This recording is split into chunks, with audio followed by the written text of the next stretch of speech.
Hola, buenas tardes a todos. Bienvenidos una tarde más a una sesión de formación de AJA, de la Agrupación de Jóvenes Abogados de Madrid. Siempre es un placer poder presentar una sesión de formación. Un placer no solamente por ser miembro de la Junta de Gobierno, sino porque yo creo que sin ninguna duda las formaciones que hacemos desde AJA pues es probablemente lo más importante que hacemos, ¿no? Es llevar conocimiento jurídico de primer nivel, con todos los ponentes que tenemos y llevarlo a nuestros agrupados, que es el bien más preciado que tenemos desde AJA Madrid, ¿no?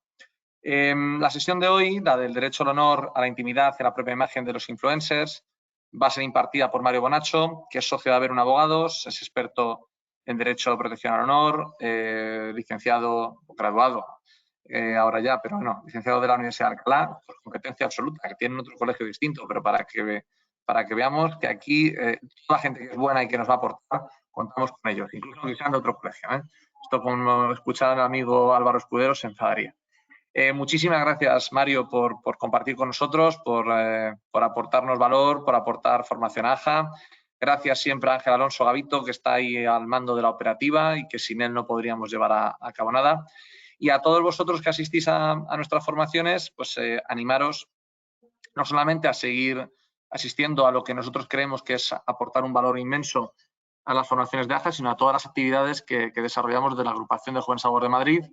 Ahora yo creo que más que nunca, con todo lo que vamos viendo en noticias, en nuestro colegio, en las huelgas, más que nunca yo creo que hay que estar activo, somos jóvenes, hay que estar al pie del cañón, defendiendo la abogacía, defendiendo el derecho de defensa y tratando de formarnos jurídicamente lo mejor posible.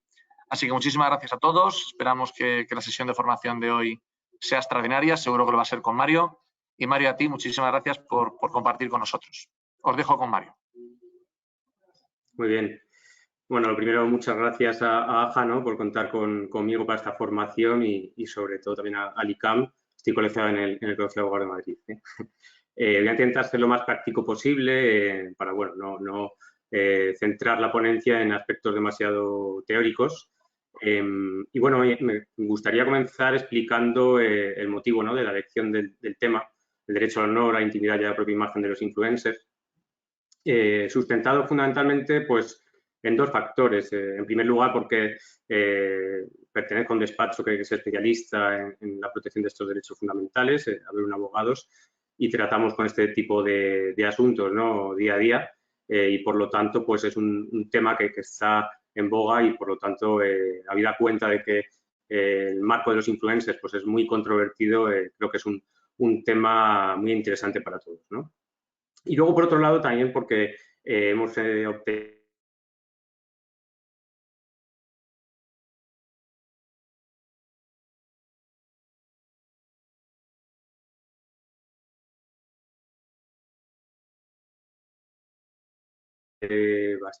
una sentencia estimatoria bastante densa y bastante minuciosa, que analiza bastante ponencia, van a ser los siguientes. Vamos a empezar por los aspectos un poco más genéricos para abordar directamente los aspectos más específicos en torno a la protección del honor, la intimidad y la propia imagen de los influencers.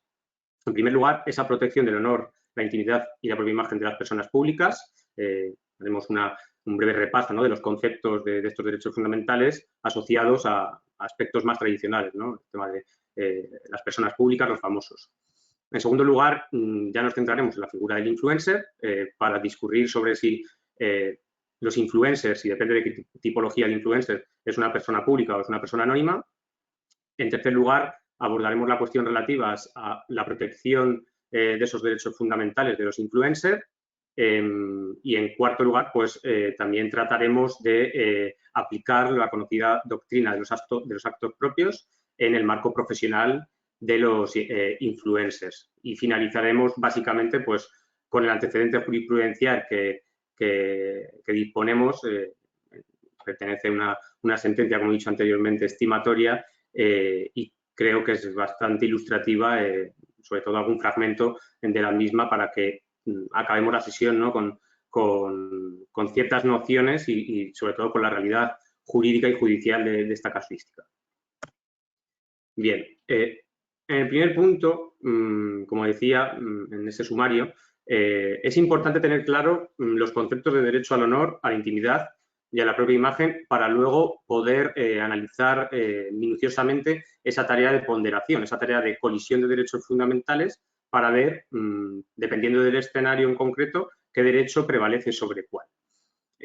Como sabemos todos, no voy a reparar en esto, el derecho al honor, a la intimidad y a la propia imagen están consagrados en el artículo 18.1 de la Constitución y lo digo porque a veces ha habido diversas interpretaciones y a veces escuchamos yo tengo derecho al honor, a mi honor, a mi intimidad y a mi propia imagen y se dice de corrido, ¿no? Esto es erróneo. Los derechos consagrados en el artículo 18.1 son derechos de configuración legal autónoma, así ha venido siendo definido por el Tribunal Supremo y Constitucional, y cada derecho fundamental tiene una interpretación jurídica concreta y un bien jurídico concreto. Cuando hablamos de derecho al honor, nos referimos esencialmente a esa dignidad que tenemos cada uno, a esa reputación, por decirlo de una manera un poco más coloquial, tanto en mi esfera inmanente, como dice la jurisprudencia, es decir, lo que yo, la dignidad, digamos, el aprecio que me tengo a mí mismo y el aspecto trascendente, es decir, digamos, la reputación de puertas para afuera, que piensa un tercero de mí, ¿no? Tanto a nivel personal como, por ejemplo, a nivel profesional. Cuando hablamos del derecho a la intimidad, por su parte, nos referimos a esa esfera de privacidad, a esa esfera que, de alguna manera, pues debe de permanecer, digamos, sustraída, ¿no? A los ojos de los demás. Establezco un cerco íntimo y establezco un cierto recelo en torno a una serie de temáticas concretas porque es mi propia intimidad, es mi vida privada y así lo decido yo y como quiera que se trata de un derecho fundamental, pues yo establezco mis límites, ¿no? Y en tercer lugar, el derecho a la propia imagen, pues podríamos definirlo como ese derecho que tengo yo a controlar esa reproducción gráfica de mi esfera física. Cualquier foto que veamos en Instagram o en la que aparezco, pues podría tener un vínculo directo con mi derecho a la propia imagen. Bien, teniendo en cuenta que estamos ante tres derechos fundamentales distintos, lo vamos a asociar a las personas públicas. Muchas veces se dice que, bueno, que los famosos no tienen derecho al honor, a la intimidad, a la propia imagen. Esto también es erróneo. Es verdad que diversa jurisprudencia ha establecido que digamos, esta serie de derechos se ven minorados por el hecho de ser una persona pública, pero no se ven anulados. Esto hay que tenerlo en cuenta, ¿vale? Por lo tanto, cuando nos enfrentamos ante una posible intromisión ilegítima en el derecho al honor, a la intimidad o a la propia imagen de un personaje público, tenemos que tener en cuenta que sí son acreedores de estos derechos fundamentales en menor medida que una persona anónima, pero sí lo son. ¿Qué entendemos por personaje público?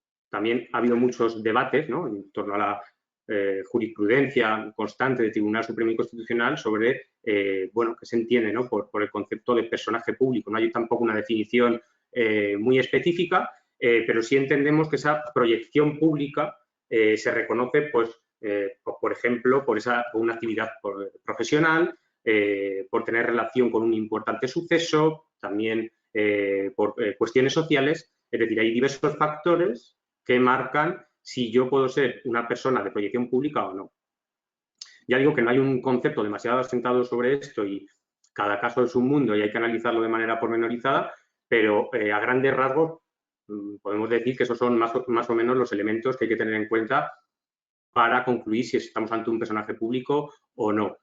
Evidentemente, hay muchos escenarios que pueden llevar aparejado pues, comprender que estamos ante un personaje público.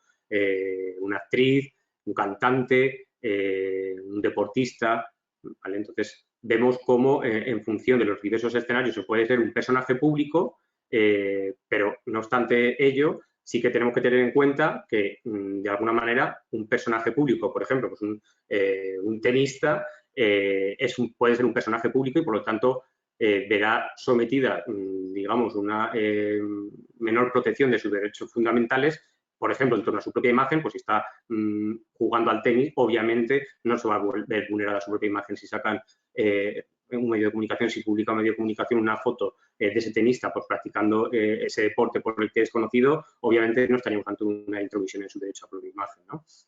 Entonces, esto es un ejemplo, hay miles de ejemplos pero tenemos que tener muy en cuenta lo que se delimita por esa proyección pública, de cara fundamentalmente a esa protección del derecho al honor, a la intimidad y a la propia imagen. ¿Hay sentencias favorables de personajes públicos en torno a este derecho al honor, a la intimidad y a la propia imagen que digamos, aludan a un escenario en concreto en que pues haya otorgado por parte del Tribunal protección? Hay muchísimas sentencias que avalan que un personaje público es acreedor de su derecho al honor, de su derecho a intimidad, de su derecho a la propia imagen. Y voy a citar tres muy brevemente, son bastante ilustrativas en función de cada temática. Por ejemplo, la sentencia del Tribunal Supremo, la 538/2016 del 14 de septiembre, pues analiza una intromisión ilegítima, en este caso fue de Penélope Cruz, que pues vio invadida su esfera íntima y su propia imagen por el hecho de que un medio de comunicación publicó una serie de imágenes sin su consentimiento. Todos pensaremos, bueno, pero si es actriz y por lo tanto puede haber interés general, ¿no? No hace falta pedirle el consentimiento. Como hemos dicho anteriormente en torno al ejemplo del tenista, ella no estaba rodando.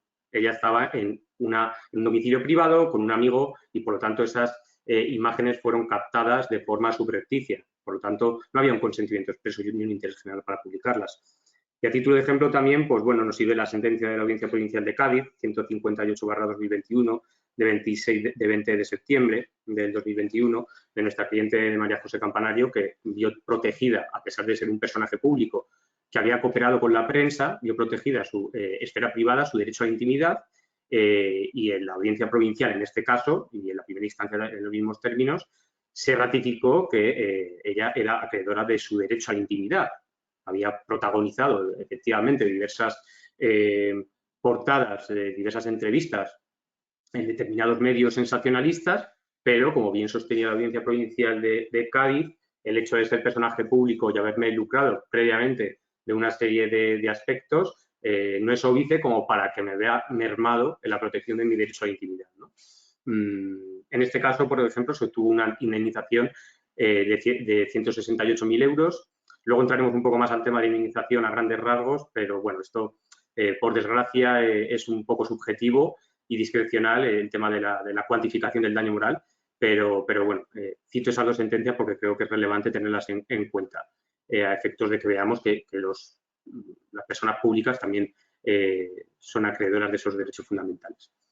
Bien, centrándonos en el segundo epígrafe, la figura del influencer, la pregunta estrella, y que hemos ido abordando desde el dictamen de esta sentencia en diferentes medios, es si un influencer es una persona pública o una persona anónima. No voy a reparar demasiado en lo que se entiende por influencer, porque todos lo sabemos. Ahí dejo una definición un poco específica, pero bueno, vemos que hay diferentes tipologías de influencers, gamers, bueno, fotografía, activistas, cómicos, familia. Bueno, que ya sabemos que los influencers, pues cada uno tiene una temática concreta, hay otros que no tanto, pero bueno, lo normal es que un influencer pues, esté muy centrado, ¿no?, en un aspecto concreto y, por lo tanto, a estos efectos deberemos preguntarnos si realmente se trata de una persona de proyección pública o una persona anónima. Es discutible, la cuestión es bastante discutible. De hecho, en el despacho ha surgido también diversas cuestiones relativas a esta pregunta y, bueno, yo sí que me decanto 100% porque un influencer es una persona anónima con carácter general. Es decir, el hecho de que un influencer, bueno, pues ofrezca diferentes productos de belleza, de moda, incluso cobre, ¿no?, por ello, a través de las marcas, obviamente, no es óbice para que no tenga un derecho a la propia imagen y un derecho a su intimidad. Es verdad, como veremos posteriormente, que en torno a esa doctrina de los actos propios, pues estoy sometido a ciertos escenarios, pero la regla general es que el influencer es una persona anónima y en ningún caso, bajo mi punto de vista, puede ser incardinado bajo una persona de proyección pública. Ahora nos preguntaremos, bueno, pero es verdad que hay influencers que de alguna manera ya tienen un bagaje previo, ¿no? Es decir, han cooperado incluso con la prensa y simultáneamente, pues ahora se lucran a través de marcas para promocionar productos, etcétera.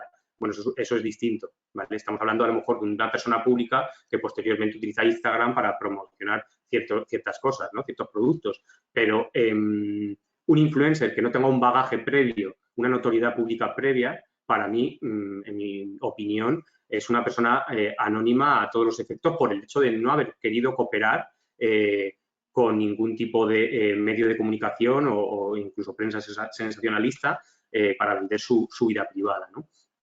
Por lo tanto, la diferencia entre los conceptos personaje y público y famoso es verdad que es un poco subjetiva y la línea es muy fina y bueno, encontraréis probablemente con facilidad diversas posturas, ¿no? En los medios de comunicación a nivel jurídico, pero bueno, mi opinión es esa y bueno, os dejo la sentencia del juzgado de Arcos de la Frontera que ratificó que en el caso de Julia Janeiro Campanario, pues estamos ante una persona anónima precisamente porque ella no había cooperado previamente con la prensa para, de alguna manera, pertenecer, ¿no? a ese ámbito rosa, como se suele calificar de manera coloquial.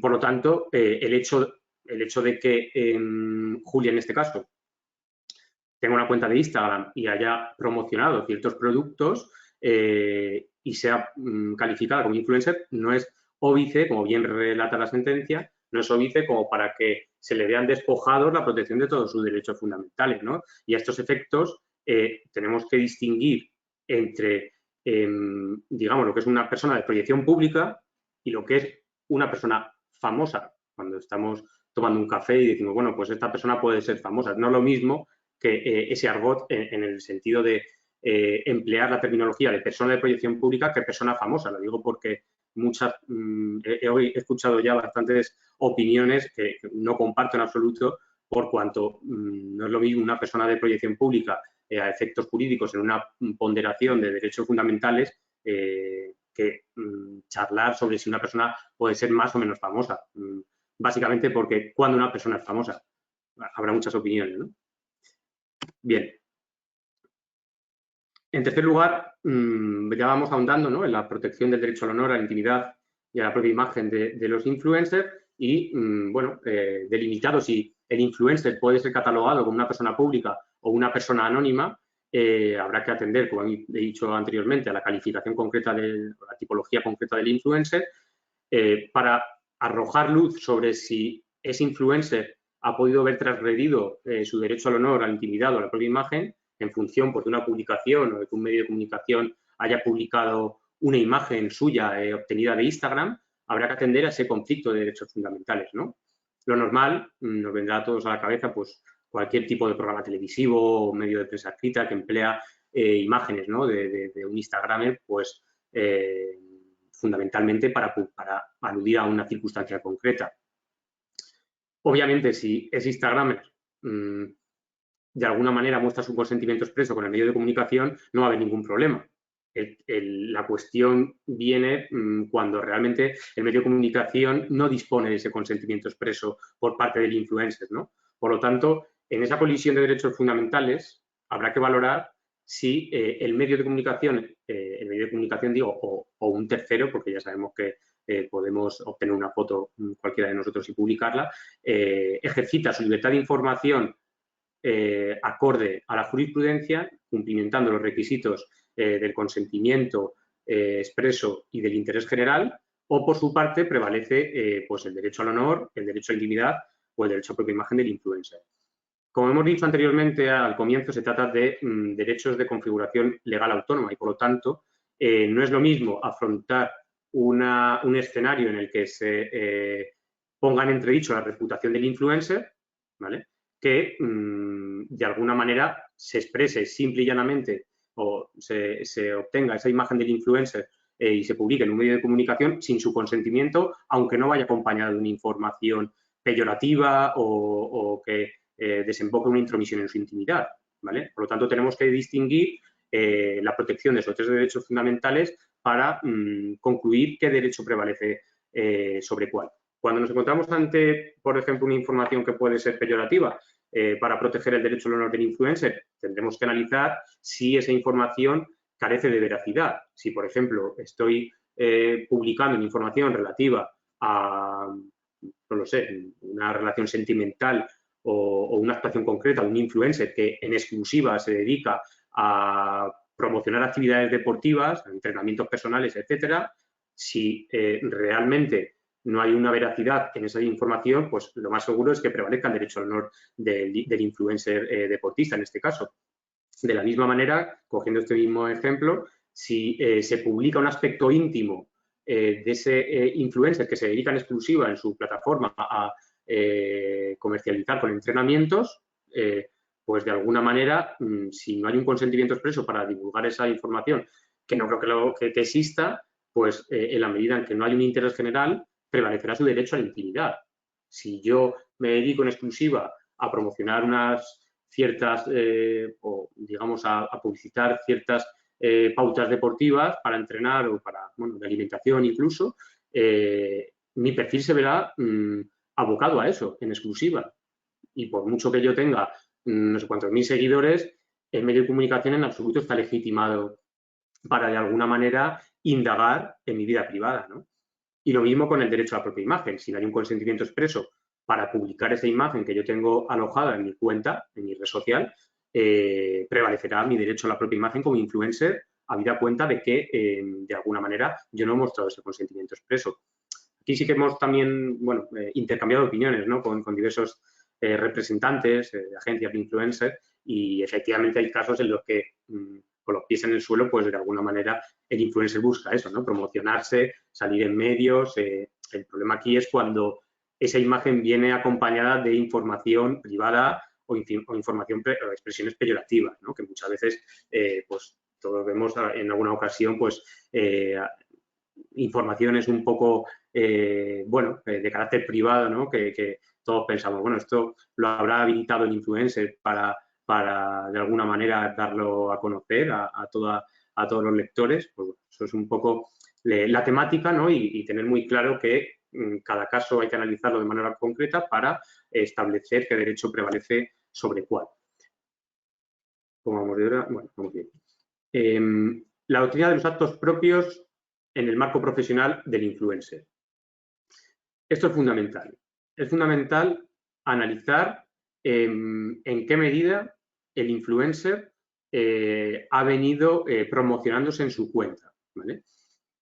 Es importante porque existe una doctrina que se denomina técnicamente de los actos propios, en la que pues, el Tribunal Supremo y el Tribunal Constitucional han ido matizando que, como también algún juez ha dicho en algún juicio que me viene a la cabeza, cada uno es esclavo de sus actos, ¿no? Es decir, si yo mañana me siento en un plato de televisión a vender mi vida privada, luego no puedo, o tengo que tener cierto recelo, ¿no? A la hora de demandar por la publicidad de ciertos datos privados. Entonces, la aplicación de esa doctrina a los actos propios va dirigida fundamentalmente a analizar mi comportamiento previo a esas informaciones que se ponen de manifiesto pues, en una cuenta, en un medio de comunicación, etc. Por lo tanto, partimos de la base de que hay una exposición voluntaria ante la comunidad Instagram y hay que abordar esa temática en concreto, ¿vale? Pues también puede ser que yo tenga una cuenta en la que hablé de mi vida privada, de mi vida familiar, ¿no? Hay muchos influencers que se dedican a relatar su vida familiar, incluso salen menores de edad. Bueno, pues esas circunstancias son las que habrá que analizar para realmente ver en qué medida ese influencer pues tiene mayor grado de protección en su intimidad o en su honorabilidad, ¿no? La obtención de beneficios económicos. Esto será un tema que va más enfocado fundamentalmente a lo que es una ulterior indemnización por los daños sufridos, pero en cualquier caso partimos de la base de que, bueno, pues un influencer con incluso un número bajito de seguidores, pues ya está comercializando con su actividad, ¿no? Está promocionando algún tipo de producto y, por lo tanto, se lucra económicamente de ello. Esto también es importante a los efectos de que pues en un tribunal se depure realmente que este influencer en cuestión de alguna manera estaba trabajando, ¿no? Estaba percibiendo una serie de contraprestaciones económicas por ello y, por lo tanto, en la aplicación de esa doctrina de los actos propios será también interesante analizar pues en qué medida los ingresos del influencer eran pues para vivir 100% de esta tarea o pues si eran, digamos, un apoyo a su economía familiar, por decirlo de alguna manera, ¿no? Entonces será irrelevante ver en qué medida pues, el influencer se ha venido lucrando de estos aspectos.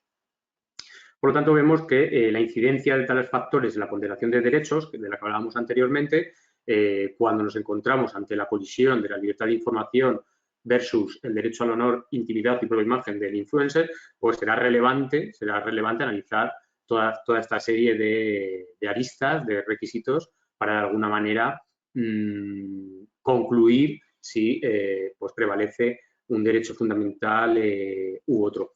Al final, todos los procedimientos de derecho al honor, bien sean de personajes públicos, bien sean de personas anónimas o incluso de empresas, que también tenemos bastantes asuntos en los que se pone encima de la mesa si se ha podido vulnerar el derecho al honor de una empresa. En esencia, se trata de ponderar. Y ahora nos preguntaremos, bueno, ¿y qué poca seguridad, ¿no? La aplicación del criterio de interés general, de la veracidad, bueno, pues para eso estamos los abogados, ¿no? Para poner encima de la mesa, de alguna manera, una interpretación lógica ceñida en esencia a lo que es la protección de esos derechos fundamentales y para explicar por qué no se cumple pues, el requisito de veracidad, el requisito del interés general o por qué concurre un carácter peyorativo en ciertas expresiones. Lo digo esto porque si nos ponemos a bucear un poco, ¿no?, sobre diversa jurisprudencia, veremos que es muy volátil, ¿no? En el sentido de, por ejemplo, pues en algún determinado escenario, sobre todo en el ámbito político, pues se me viene a la cabeza una sentencia bastante famosa de la Audiencia Provincial de Málaga en el que pues un político insultaba a otro diciendo el hijo de la gran puta y insultos varios y pues prevalecía su libertad de expresión. Desde fuera parece que quizás de alguna manera es un poco chocante, que bueno, si se trata de un insulto expreso, bueno, si estudiamos concretamente el escenario en cuestión y ahondamos en cómo ha venido interpretando pues en el marco político, por ejemplo, la protección del derecho al honor de los políticos, el Tribunal Constitucional e incluso el Tribunal Europeo de Derechos Humanos, pues vemos que en un escenario puramente político la crítica es muy permisiva y, por lo tanto, hay sentencias que avalan incluso el empleo de expresiones insultantes, injuriosas, peyorativas, habida cuenta de que hay una cierta tensión, un clima tenso, ¿no?, en el debate, en el fragor político y, por lo tanto, sin extenderme mucho más en esta cuestión, pues hay que analizar muy bien esos factores para concluir si realmente pues, prevalece un derecho o prevalece otro. Bien, y para finalizar digamos, esta secuencia, me gustaría aludir, no porque la hayamos ganado, sino porque realmente hay muchos puntos que son interesantes a futuro para la interpretación de este perfil, de este nuevo perfil del influencer. Y esta sentencia de juzgado número 2 de primera instancia de la Corte de la Frontera de 10 de enero de 2023, pues avala básicamente la intromisión en el honor, en el derecho a la intimidad y en el derecho a la propia imagen de, en este caso, una persona anónima. Como hemos dicho anteriormente, el tribunal ha considerado, avalando nuestra teoría, que Julia Janeiro, en este caso, es una persona anónima y, como bien dijo el Ministerio Fiscal en la sala, que eso se me quedó grabado, el hecho de ser, como dijo expresamente, el ser personaje público no se hereda. Es decir, el ser famoso no se hereda. Si yo pertenezco a una saga mediática, a una familia mediática, si yo, como acreedor de mi derecho al honor, a mi derecho a intimidad y a mi derecho a propia imagen, mantengo una actitud que no coopera con los medios de comunicación y que yo pongo un cerco determinado para todas mis facetas privadas y todo mi comportamiento en torno a nivel mediático, yo no tengo por qué soportar ese nivel mediático que a lo mejor mis padres sí han decidido soportar, ¿no? Por lo tanto, esta sentencia es muy relevante habida cuenta de que avala perfectamente que un influencer, con independencia de que haya, digamos, subido cierto contenido a sus redes sociales, pues incluso estando en su cumpleaños, en una comida familiar, al final yo estoy compartiendo esas imágenes y ese contenido para mis seguidores. Incluso, como sabéis, pues puede ser la cuenta privada, ¿no? Y que no se puede acceder directamente.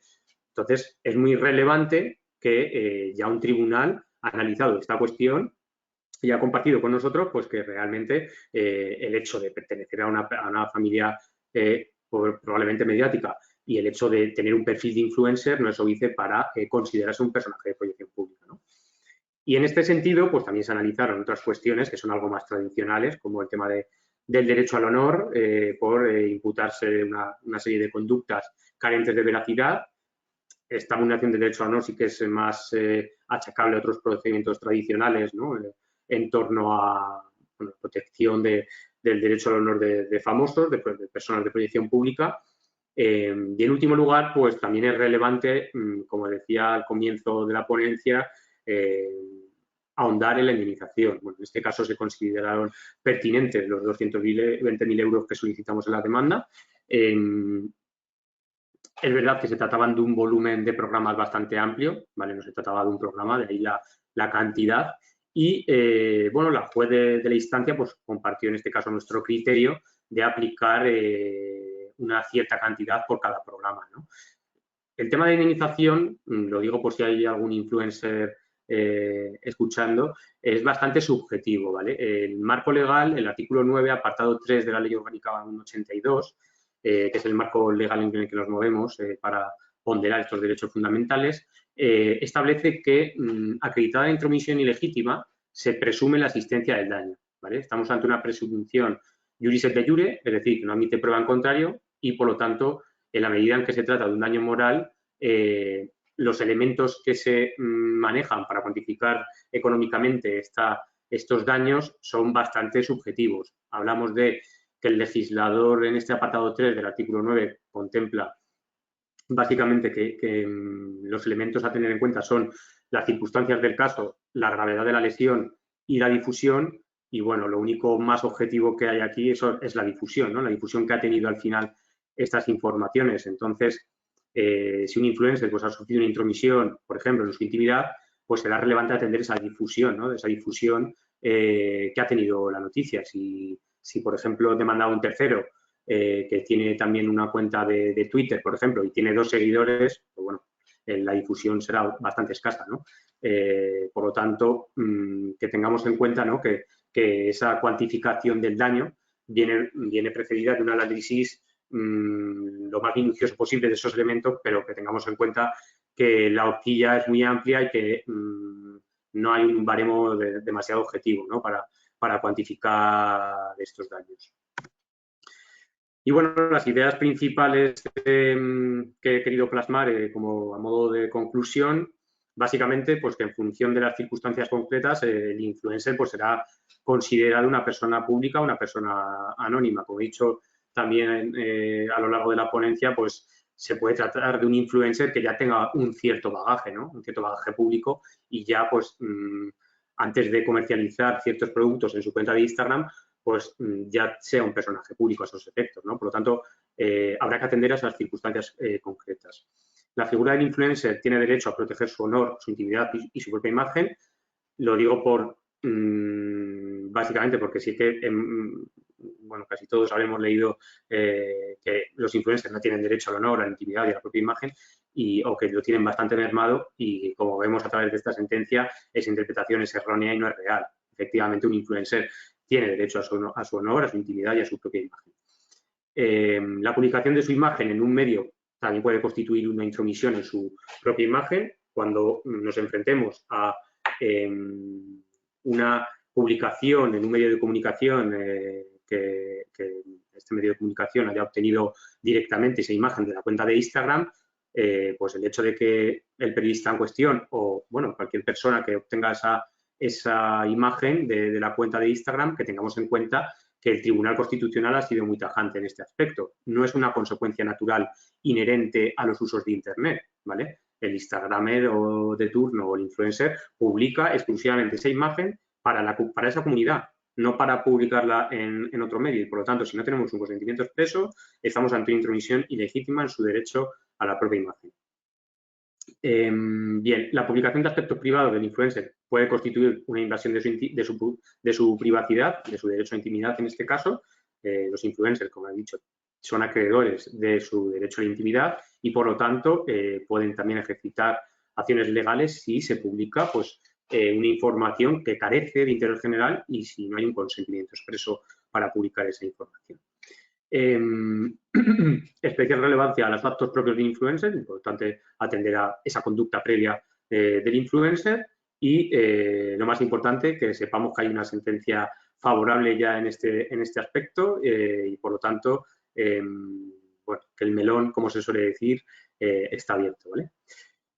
Bueno, muchas gracias y doy la palabra a Ángel, que creo que va a intervenir ahora para ver si tenéis alguna que otra pregunta al respecto. Muchas gracias, Mario, por todo. Preguntaba un asistente dónde puede localizar la sentencia. He visto que es la número 1/2023 de 10 de enero, creo que es la última que aparecía en la ponencia, pero para saber dónde la podría localizar.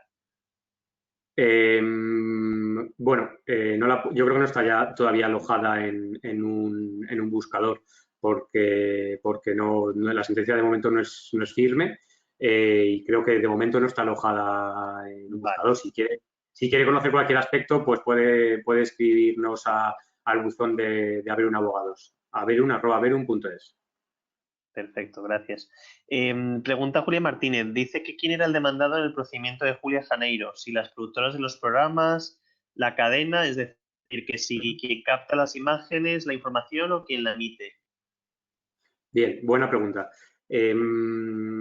En este tipo de procedimientos estamos ante un tipo de responsabilidad solidaria, ¿vale? Es decir, yo como abogado puedes interponer la acción contra, bueno, esto viene de la Ley de Prensa e Imprenta, en concreto el artículo 66 dispone básicamente que la responsabilidad es tanto del editor como del autor, así como del director. Por lo tanto, yo estoy facultado para manejar un poco a quién dirijo la demanda. En cuanto, como sabemos, en esta tipología de programas, aceptadamente, pues estamos ante productoras o propietarias de la cadena. En este caso, la demanda fue dirigida contra la propietaria, ¿vale? La propietaria de Telecinco, en este caso Mediaset, y también contra un colaborador que participaba de una manera notoria en ciertos comentarios, pero que tengamos constancia de que, con independencia de que en este caso se decidió demandar a la propietaria de la cadena televisiva y a un colaborador, tengamos conocimiento de que yo, como acreedor del derecho fundamental, puedo interponer la demanda contra la productora o contra la propietaria de la cadena televisiva. La siguiente pregunta es de María Casas. Comenta, bueno, te doy la enhorabuena por la ponencia. Dice que si los influencers tienen derecho al honor, como había señalado, si, por ejemplo, una persona se refiere a una influencer como paleta, con ese descalificativo, si podría estar vulnerando su derecho al honor, que entiende que no es grave el descalificativo y que tiene esa duda y se quedaría amparado bajo el derecho a la libertad de expresión. Sí, puede ser que se esté vulnerando su derecho al honor, habida cuenta de que estamos ante una expresión peyorativa. A ver, es verdad que la expresión paleta, bueno, es subjetiva, ¿no?, a efecto de interpretarla, pero bueno, sí que podríamos asemejarla con una expresión peyorativa, injuriosa, y por lo tanto probablemente prevalecería el derecho al honor del influencer, sí. Javier Díaz nos pregunta que, respecto a cuentas anónimas que amenaza a un influencer en redes sociales, que si hay alguna manera para averiguar quién es la persona que lleva esa cuenta anónima para emprender acciones legales en ese caso. También buena pregunta. Vamos a ver. Hay acciones legales que pueden enfocarse para, digamos, directamente obtener la identidad de, en este caso, pues una persona que esté detrás de una cuenta. Existen varios mecanismos procesales para obtener esta identidad. Pues, bueno, por ejemplo, se me viene a la mente el mecanismo de las diligencias preliminares para, de alguna manera, pues que se obliga a la plataforma, ¿no?, a que proporcione esa identidad. Es verdad que volvemos a un terreno bastante pantanoso en tanto y en cuanto el tribunal, pues el juez decidirá si es proporcional obligar a la plataforma a que traslade esa identidad o no, ¿vale? Habrá que analizar muy mucho el contenido injurioso, que es decir, no estamos, si estamos, por ejemplo, ante un posible delito de odio con un carácter continuado en el tiempo, pues no será lo mismo que para un comentario injurioso específico, ¿no? Entonces, ahí se trata de una tarea de ponderación y de proporcionalidad para que el juez obligue a la plataforma de alguna manera a proporcionar los datos. Luego es verdad que muchas plataformas, como sabemos, tampoco tienen la certeza absoluta de quién está detrás de esa pantalla. Simplemente te pueden proporcionar una IP que, bueno, esa IP pues puede llevarte a la identidad de la persona o no. Entonces, es una cuestión bastante compleja, el mecanismo procesal es el que acabo de comentar, pero bueno, también pues extrajudicialmente hay algún tipo de herramienta, bueno, diversas periciales, ¿no?, que pueden conducir a analizar la identidad de esta persona. Pero es verdad que es un terreno bastante pantanoso y por desgracia en muchas ocasiones pues hay comentarios que pueden quedar en el limbo por esa falta de identidad. Buena pregunta. Y luego, perdón, Alberto, para finalizar la respuesta a esta pregunta, es cierto que luego la plataforma también puede tener responsabilidades, ¿no?, por alojar comentarios de manera denigrante o información carente de veracidad. Esto en la Ley de Servicio Comercial Electrónico, el artículo 16, dispone que si la plataforma de alguna manera tiene un conocimiento efectivo sobre ese contenido, pues también puede tener cierta responsabilidad, ¿no?, sobre el mismo. Lo digo por si hay algún punto en que no se pueda demandar al usuario, pues que quizás la responsabilidad había que analizarlo de manera meticulosa, pero podría tener su responsabilidad, ¿no? Hay varias preguntas relacionadas con la parte de cuantificación del daño, ¿no? ¿Algunas indicaciones que puedas dar, algunos consejos de cara a la parte de cuantificación?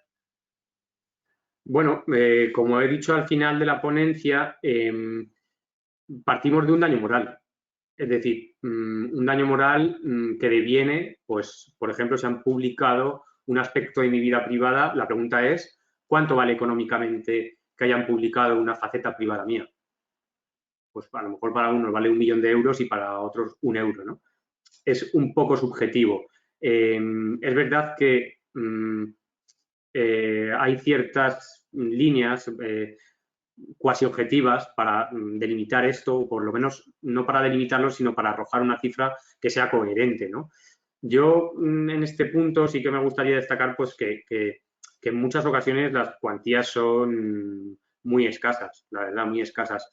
Muy escasas porque de alguna manera no reparan los daños, ¿no?, los daños que realmente han quedado acreditados. Pero volvemos a lo mismo, partimos de la cuantificación de un daño moral que para uno puede ser cuantificado en 500.000 euros y para otro en 10.000 euros, ¿no? Entonces, por desgracia, es lo que tenemos. Estamos ante un daño moral puramente subjetivo y bueno, luego sí que me gustaría apostillar que en algún procedimiento también hemos podido asemejar ese daño a un daño patrimonial, ¿no? Esto a lo mejor más asemejado al tema del derecho al honor profesional, ¿vale? Si yo sufro un desprestigio en mi ámbito profesional, que obviamente acarrea una serie de consecuencias negativas a nivel económico, pues probablemente pueda disponer de unos elementos objetivos que vayan a arrojar una cifra concreta para decirle a un tribunal, mire, yo como consecuencia de esta difamación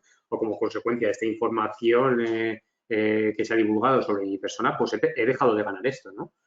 Luego hay también periciales enfocadas a esta serie de aspectos, más dinerarios que otra cosa, pero nos movemos en unas líneas y en unos terrenos muy pantanosos y muy subjetivos y bueno, no puedo dar una respuesta mucho más ajustada porque podemos estudiar toda la jurisprudencia que hay al respecto y encontraremos pues cuantificación de daños morales pues muy volátiles, la verdad.